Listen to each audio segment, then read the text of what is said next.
thank you for coming and sharing with us. Sure. A nice transitional. I did some reading. Yeah. We did some slides. We had some typos. Mike, I brought you a bottle of water. I'll give you the one less close to my armpit, okay? That's further from my armpit on my way up. That's so good. Well, listen, Mike, what I appreciate about you and about specifically this conversation, right, is that there's some of us here with like formal Bible training.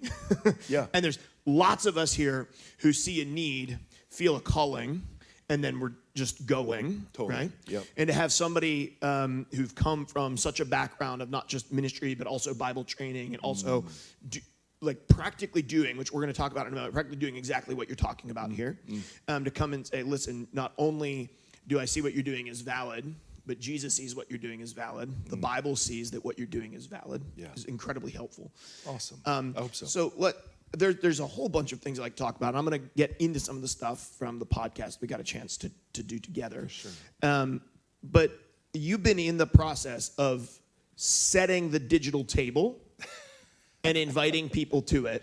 Yeah. And sharing the quote unquote common digital meal with people through your podcast and conversation for quite some time, right? Because in many cases, as believers, we're not even inviting people into our physical homes. Right. We're certainly not setting tables in places where people can actually get to them, right? Yeah. All of our tables are set inside of our church buildings, where no one wants to come to eat, or at least most people who aren't just church transfers don't want to come to eat. Oh, that'll preach. So talk to me a little bit about setting the digital table through the Voxology podcast and stuff that you're doing to invite people who typically don't have a voice to come and share the conversation. Oh my goodness. So I've realized, and you have too, I mean, so many, this is no news, but how it is you hold an opinion is more important than the opinion you hold. And that there are things in the Bible that are of first importance. And then there are things that Paul calls disputable matters. And then there are things that Paul sort of wishes that you would believe. And so a buddy of mine channeled that into convictions, beliefs, and opinions. And just if I could briefly talk through those. Opinions are those gut reaction things. Hey, I heard this on a podcast. I saw this in a sermon. I read this in the Bible once or heard it somewhere. And yeah, this is what I think. And it's not a totally educated belief, it's just an opinion. Here's what I think, and it's open to change. And we should have the most of those and hold those the loosest.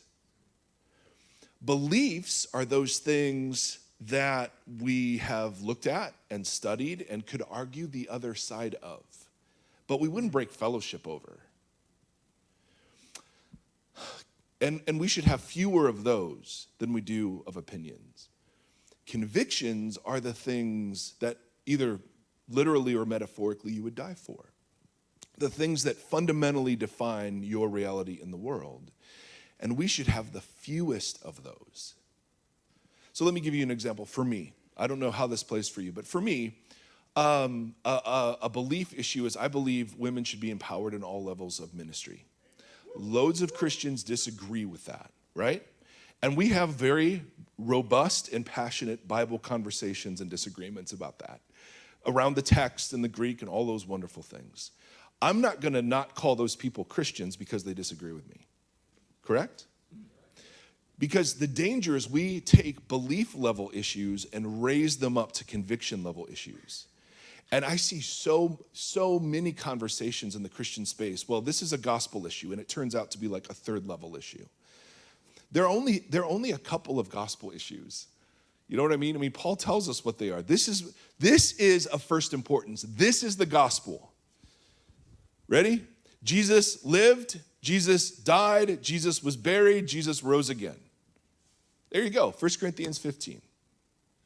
Okay. I'm willing to disagree significantly with someone who calls themselves a Christian and who doesn't hold that. Fine. But like, whether or not speaking in tongues is biblical, or whether or not gaming ministry is biblical. So part of what I try to do as a teacher, but I also try to do in the podcast space, is only focus on the things that I think are clear and of first importance, and then give grace everywhere else for people to disagree and question. one of the things that our churches don't do well, like we do after every sermon, we do a Q&A, and it's open and free-flowing. And I never know what's going to come up, and it's weird. Like there are some people who are making political points and people who are asking non-relevant questions, and it doesn't matter. Because the point isn't how great the questions are, and certainly not great how the answers are. The point is that you should be allowed to question religious authorities, and that you should be allowed to disagree. Correct? Jesus never coerced anybody into this thing or abused his power. So in the digital space, I think it is possible to practice table fellowship by having a very generous orthodoxy that says if it's a belief level issue, hallelujah. And even if it's not, even if because we have people in our church who are like, I'm not sure Jesus rose from the dead. Great. Once you bring those people into the orbit of word, spirit, and community, who knows what will happen? We're just not going to predetermine the discipleship pattern for their life before they belong. Are you with me? So in the podcast space, we want to come against the people who are making second level issues, primary level issues, and we also want to provide a refreshing alternative in saying, listen, there's a lot of room here for disagreement. Look at the early church. And it's okay if Christians disagree on a lot of things. Absolutely. So, that's just a couple of thoughts. No. Every time Mike talks, I have like another 15 questions or statements to go from there. So that's like one of the things that I love about that, and something that has been really compelling to me as a church planter and in this particular season of our life, is that a great deal of the burnout that people who are in ministry experience, it tends to come from the fact that they carry a burden that only the Holy Spirit was intended to carry, right? They take responsibility for things that are only like the Holy Spirit is to do it, right? Yeah. So, so I love that, of like allowing people to be where they are. Totally. And Jesus did, right? This concept of being people having permission to question spiritual authority is really powerful, because if there's a creator in this room, right, the voice of the average person is elevated above what it is in an average church, right? Totally. If someone comes in, and let's call him Steve comes in, Steve sits down in church. Yeah. Steve can't stand up and raise his hand and be like, objection, Your Honor, and disagree with the pastor, right? Steve gets escorted out by security at that point. We're in a live stream. Unless you're getting banned, like you can raise objections. Totally. I've been in many of the streams. Most recently, I was in Miss Positivity's stream, where someone was just absolutely convinced that we should all call ourselves Catholics because that word has been hijacked. And she's just like, she's trying to contend with this. But the cool part is this person gets the ability to elevate their voice, right? They get the ability to talk back and forth and have conversation with, which I think is really cool. Yeah. And I don't see, and I'm sure you feel this way, I don't see my job in the world as convincing people they're wrong. I see my job in the world. See, in the Bible, it's more important to be faithful than it is effective, right? So my role in the world is to witness to the risen Jesus the best that I know how. And I've tried to get away from having to be right all the time, because that's something I very much easily fall into. You know what I mean? And so even when people are saying, hey, we should all be called Catholic, okay, great, let's think about that. Like, I'm trying to get rid of that part of me that has to correct everything out there, because, oh Lord, that's a full-time job. And it's exhausting, and that's the reason so many of us burn out, right? Is we're always carrying all the evil and all the wrongness of the world in our bodies, and then we're just toast. Well, let's talk about the inward life. This is something that we talked about on the podcast. Yes, and you just crushed it, by the way, in your devotional. Oh, thanks. Really, I was trying to tee up this question time, too. So, yeah. Everything's strategic, right? And so one of the things that we talked about on the podcast, I knew we wanted to talk about here, something we talked about in pre-con as well, was this idea of the importance of the hidden life, right? Man.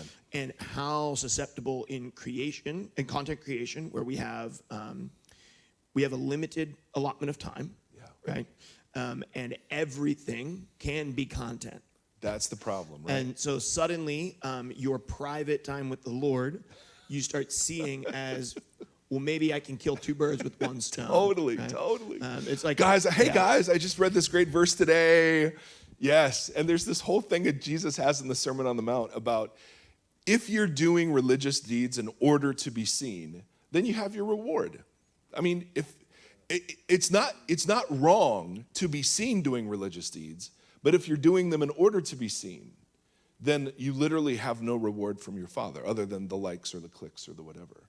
And so Jesus actually presents like the perfect antidote, the one none of us want to hear but know is true, to the content creator life, which is have a life beyond your content.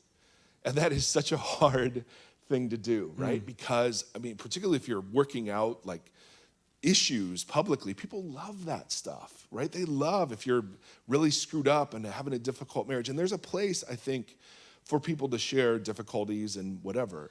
But there's also a difference between vulnerability or secrecy and transparency. Unpack that. Yeah. Unpack that. So let me change the words. My therapist said this way. Let me remember. It's a difference between privacy and secrecy. So privacy means the right people know. Secrecy means no one knows.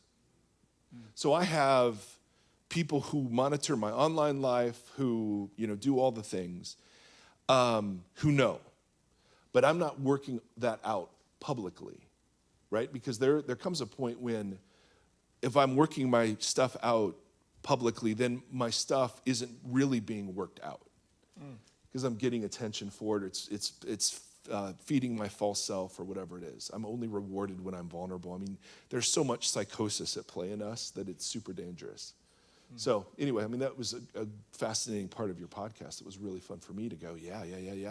We just have to be so careful because that gets rewarded in our culture, right? It's authentic. And the problem is all of a sudden I work out my issues in order to gain acceptance. And I'm still doing the content creator move. It's now been baptized into an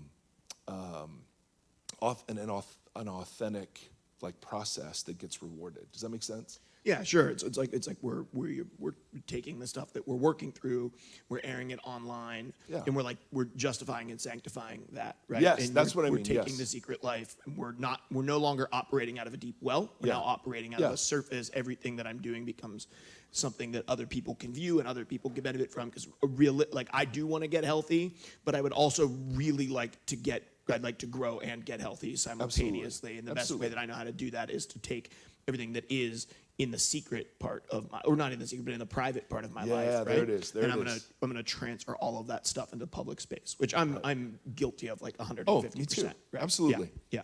Okay, I love that. I love that. I love you. Oh, thanks, Mike. That's really. No, thank you for. That was really great. I don't know. Great. I don't know exactly how much time we have left because I lost track of everything. 9:45. How did you know that? I got this. But that's just hands. That doesn't even give you numbers. It's true. Yeah. It's true. I'm old school. Yeah. Wow. I know. There's just lines that point at lines. Yeah. That's amazing. I know. Whew, jeez. I know. Okay. Well, let's see. Does anybody have any questions for Mike? Something that you'd like to bring up or ask him? Yeah. Go ahead. Oh yeah. Bubba's. Oh, look at that. Like a gazelle. Good job, Bubba. Like a gazelle among the lilies. Yeah, a gazelle among the lilies. All right. Like a herd of goats coming off of Mount Gilead. Yes, yeah, let's go. Nice Bible nerds unite. Bubba, I don't care what your wife's password used to say, you don't suck. Oh, that's funny. Who was it? Hers is I love Bubba. Okay, but who Kate. Okay, never mind. I get them all mixed up. I'm sorry. Okay, what question you got for Mike Erre? Yeah, anyway. Now, I want to say first, I agree with what you're saying about table fellowship. Yeah. I do think Christians, especially in my lifetime, I'm a millennial, they took way too much of the Essene way of thinking we must separate ourselves. That's why we have our own music, our own books, our own whatever. If you like Iron Maiden, then check out Petra. Yeah, exactly. Yeah. Exactly. And that's a whole other can of worms I'm not prepared to open right now. Understood. The one I do want to open. Yes, open away. Is you talk about how Jesus ate with the tax collectors and sinners. Yeah. And without getting too specific, some would use that to mean, okay, you go to this event or this place, and it doesn't mean you're condoning. Yeah. My pushback to that. Yeah, push away. My pushback to that would be, yes, Jesus ate with the tax collectors and the sinners, or the prostitutes, but he's not going to the brothels. So I guess how do you factor that in with the whole table fellowship thing, which I do think we can agree on? Yeah. So first of all, thank you. I love it. And you do not have to buy anything I'm selling, totally. I would say there is a significant disanalogy between, yes, Jesus invited prostitutes to the table. Absolutely, not going to the brothel. But when you're eating at the home of a tax collector, that's going to their brothel. Does that make sense? Like, there isn't. I wouldn't say that the Pharisees in particular saw that as a meaningful difference. To go to eat at the house of a notorious tax collector is to go to something like that. Now, you're right. He's not partaking in the sin. Absolutely. And I'm not advocating we partake in the sin, because I could justify all sorts of things. I'm going to have a ministry to, people that have yachts, so I'm going to go buy one and, whatever. Like, I could justify anything. But what he did do that I want to participate in is be willing to go into those spaces and not love people with only an agenda. Like I've always felt like I have to have an agenda to show up to something, but then when other people sense I have an agenda, they no longer feel loved. They're used. Like, you can't go to the bar unless you're showing up with tracks. Yeah, exactly. Yeah. Exactly. Does that make sense? So I want to say I cannot, I cannot think of a modern analogy to Jesus eating with a tax collector and the scandal that would have, created. I mean, it's pretty remarkable. So take that for what it's worth. Great thought. Yeah. Well, Anybody else have a question? Let's go here. As I'm hearing this, it kind of goes along with it. I kind of feel like when you're at the table with the other person, it's something we've all got to do. We're on equal footing. Everybody's got to eat. So what it does when you're at the table, Someone's preaching right is now. you're seeing someone and acknowledging them. I see you. I acknowledge who you are. I don't condone who you are as far as sin or whatnot. But I see who you are, and you're just as worthy to be in my presence. And it's treating someone as if they are human. Because what happens oftentimes is when it comes to sin is we start grading people. Totally. And our sin always comes in last. Yeah. And if we grade that person, then automatically we're alienating that person. Absolutely. And And, so we're disobeying the direct commands of Jesus in the Sermon on the Mount. Absolutely. This is great. Yeah. No, thank you. I think that's really well said. Yeah. And I want to take it a step further, not that you're saying this, but I've heard this from people who, as a missionary, think they're the gift to the community they're a part of, instead of receiving the community they're a part of as the gift. So I want to walk into every space not thinking they need what I have. I want to be thinking, I want to receive them as a gift. There's something for me to hear. There's something for me to learn. There's something for me to, there's some piece of transformation in my character that's here. And as things come up in conversation, of course, we talk about whatever it is that we talk about. But I have, at least for me, not you at all, but when I did missions work, I always thought I was kind of the center of the interaction and in a place of superiority over. And I want to really repent from that and take a place kind of under, acknowledging they're the gift to me. Yeah, I love that. We have a question right here. Yeah. How do you, I've engaged with people, and I know friends who've engaged with people in this way. How do you wisely make the decision to break off or go focus on other people, stop being kind of drained by it, or like, how do you say enough is enough, or like Jesus says, shake off the, move on to the next town, basically? Yeah. For me, I follow the Ted Lasso rule. Be curious, not judgmental. And so if there's someone who's curious, I'm all in for as long as it takes. There comes a place where people just shut down and they're no longer curious about you or curious about things. And hallelujah, that's great. But that's typically where I sort of move Because I want to be someone who's curious, you know? I want to be that sort of humble, lively, engaged person that's present with people. And when somebody shuts that down, and it can be about anything, I don't have a lot to say after that, you know what I mean? Because all I want to do is ask questions, and if they're already settled in whatever it is they're settled in, for me, that's where I would go. Great question. Yeah. Do we have one over here? Yeah. Yes, sir, would you stand, please? Yeah, thank you. Perfect. My question would be, why is it, do you think, that in a world full of, bombings and hate and violence and addiction and abuse and racism and xenophobia and all of the ailments of the world, why is it that we as a church have focused so heavily on just a few issues and ignored everything else? Well, first of all, let me point out the log in my own eye, right? I do that. I absolutely do that. I focus on issues that normally I don't struggle with. And those are the things that draw my thinking or desire or condemnation or whatever. So I have to be a part of a community that's reflective and gentle enough where I get called out on things I wouldn't normally be called out on. You know, like I never knew until I had a daughter what it was like to be a teenage girl. I just never knew the awfulness of that. I wish I could go back and like date over. I never knew until we have a woman elder how hateful men have been to her. I never knew until my brother married a very, very beautiful African-American woman that the black experience of American culture was far different than the white experience of American culture in a lot of ways. So my life is continually one of repentance, because what I naturally want to do is focus on the things that aren't my struggles.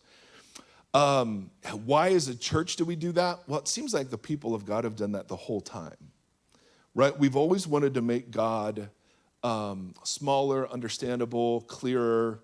So we make a golden calf, or we take the grace of Torah and turn it into a Torah of death, where we use it to condemn other Jews.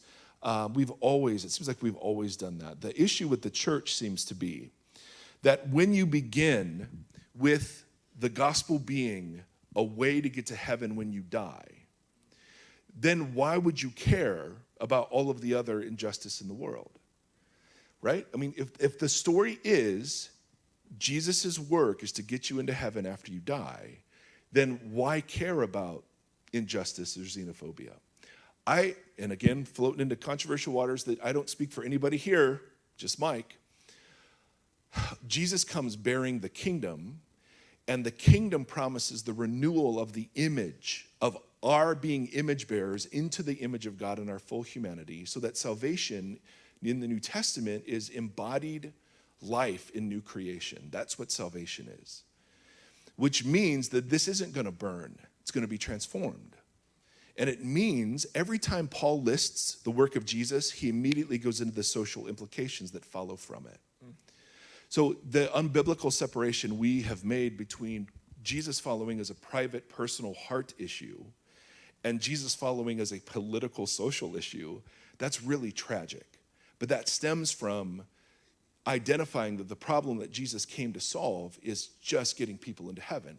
But I dare you to read the Old Testament and end it and go, yep, God is wondering right now, how do we get these souls into heaven? That's not at all how the Old Testament ends. The Old Testament ends is, what are we going to do now that Israel is part of the problem? And so, anyway, that's a minor rant and much more than you asked for. But no, I thought that was, Mike, I love that. I thought that was helpful. I love one of the you. things, thanks. Once again, thank you. I love you too. Yeah. One of the things that we've been talking about, even through our church, is we've been looking at the parables that I've just stumbled across. There's been super compelling and really convicting to me is that as evangelicals, right, Western evangelicals, every time we see the kingdom of heaven, we just immediately equate that to heaven. Totally. And very rarely was Jesus ever talking about a place that wasn't here. When he always talked about the kingdom of heaven, it was here. And it's plural, the kingdom of the heavens, which makes zero sense if you understand heaven is just a place in the future. Yeah, I'm learning new things every moment. We have time for two more. Okay, let's go over here to Nurch. Hey, good morning. Nurch? Well, Yeah, that's their church. it's a nerd church. That's your church? Well, yeah. They will. Nurch? Philip over here. Officially, it's my church, not Mars. Yeah. Officially. I mean, it's yeah. but he gave me a T-shirt. I love that. Yeah, I really like that you mentioned that the first issue is the gospel, and we have to agree about that to love each other, collaborate. And I sometimes have the experience when I try to explain this to other Christians, they say, yes, I agree on that.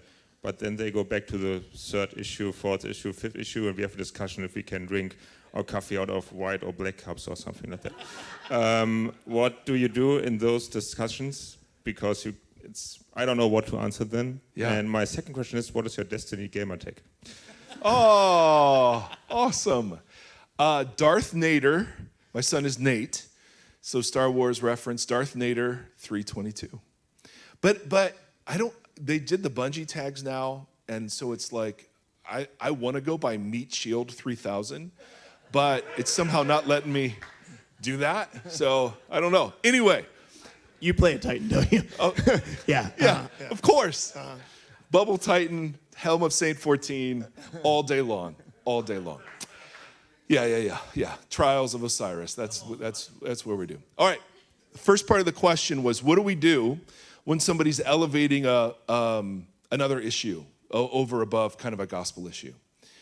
Well, I'm a huge fan, and I don't know if this is a good answer or not, but I'm always wanting to get people to read the Gospels with me, because the Gospels are the least read part of the Bible, as it turns out, for this really weird part. Like the 4 biographies of Jesus, a lot of people don't spend time in there. Don't know why, but it's tough to read the book of Mark or Luke and come up with an exhaustive list of everything we need to have a significant opinion about to be right in the world. Does that make sense? So the problem is people come to Jesus through Paul. And certainly that's a legitimate way that people came to Jesus. The problem is Paul's talking about Jesus. Jesus is talking about the Old Testament. And when we abstract any of those pieces from the other, we get all sorts of really weird pieces of theology that float around, and kind of we use 1 or 2 verses to sort of beat up on each other. So I always, if somebody's pushing me on something, I'm just like, great, let's go look at the text together over breakfast. Let's look, and I pick Luke or Mark because those are the least Jewish and most accessible. And I just go through and what do you see? What do you hear? What's he focused on? What's he wanting? What's he looking at? And invariably we get into conversations that we could have never predicted, and we both come away going, okay, what Jesus was about is a lot different than what the church is about. And that opens up such fruitful conversations afterwards. I don't know if that helps or not. Can I say one thing? Is that a Yeah, permission? Nurch. Yeah, this is controversial, but I've never experienced a believer who wants to elevate a theological opinion to a theological conviction that I didn't think should go find another church. I've pretty much all of them. I've thought you should probably find a different place. Like when it came to finding people who weren't followers of Jesus and seeking this, I've never met a non-believer who was lost who was trying to take a theological opinion and make it my theological conviction. Yeah, there are people that come into your church wanting to be the pastor. And it's like, yeah. And I would just say, yeah, when you have your own church someday, you get to do this. But I also want to receive them as a gift and work to say, okay, is there a blind spot here that I'm missing? Because I don't know who said it. Maybe it was Bart who said, the church needs to listen to its heretics because they will always point out things that we're missing. So even if someone's hardened, I want to, and I don't do this always, but I want to open myself up to the possibility I'm wrong. Bubba, we have one more left. One more question. Yeah. Let's go. Bonus question. This is one of, listen, this is Steve, the guy we were just talking about. Yeah. He's speaking tomorrow. Some of you who are leaving early are going to miss this guy. And it's tragic. Go ahead. So when we have these sorts of conversations about coming to the table of Pharisees, there's this mindset that the table itself is also a sin issue or a problematic issue, but the table is just the table. You know, the den of iniquity is also just a den. And so how do we bring Pharisees to the table of a tax collector? Like, how do we, Yes. do you have thoughts on how do we, as nerd culture, so good. turn to the church and say, So good. you come here too, please? Like, do you have any thoughts and ideas on how to do I that? have so many thoughts. That's a great question. Because I don't judge anyone but the judgers. And in judging the judgers, I become like them. And so I become the Pharisee at the table. So the hardest thing I do is to receive the Pharisees as a gift, right? And I have to, because Jesus ate with both. And so if I'm pursuing Jesus, religious people have to feel comfortable eating with me, and non-religious people have to feel comfortable. So to me, that's all my internal work. I'm in therapy. I have spiritual directors. I'm in like really tight-knit, very like people read my mail, like not physically, but like metaphorically. I'm inescapably known. And so, and I hate that. And a lot of my Christianity was designed to keep that from happening. But as I'm doing that work, I'm able to sit and ask questions. Normally, what I've learned, the biggest thing I've learned is I don't have to defend anything. The Bible's not under attack. The gospel isn't threatened. All of the fear-mongering about, no. The kingdom is like a mustard seed. It's inevitable. It's like Thanos, right? It's inevitable, right? It's just, you cannot threaten it. The economy cannot harm it. Vaccines or non-vaccines or coronaviruses or not, it's not threatened. And so the biggest curse that the church reflects in the world is we're as afraid as everybody else. And when we're afraid, we get defensive. I have to defend. And when I'm with someone who is, kind of judgmental, not curious, I am so tempted to join them in their judgment against them. And so it's so hard, but I try to be curious about how they landed there.